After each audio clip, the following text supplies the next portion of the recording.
काम होता सवेर रोपा जाई। का कोई जा कर रुपया के महामारी चलता रुपया के का कोई जा ए आय खाली बाड़ो लो ना खाली नहीं थी सन। ए हमरो रोपा जाई। कहां टाइम बा रुपे के। एने ओने बिया उखराइल बा 1000 जगह रहुआ का थी कोइले बनी महाराज पैसा रेट चलता 150 रुपया। 150 हां एने 150 बा। हां तब ए हम 170 देम हमार ना उखरा जाई। Oh my god. केहू का फुर्सत नहीं खे बाबू ए 200 दी आय 200 बे बे का ए छोड़ो सर चले ना पहले इहे के बुआ जाओ। चल भाग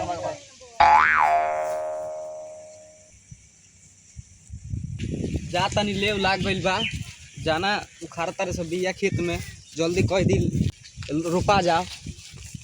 Oh my god. जाना तो होइए नहीं कसा खेत में कहां गइल बड़े सो देखला जाना हां कितना में कहले रहला भाई 150 में 150 एगो आइल 200 देख के लेके गइल उड़ गइल आज बा जा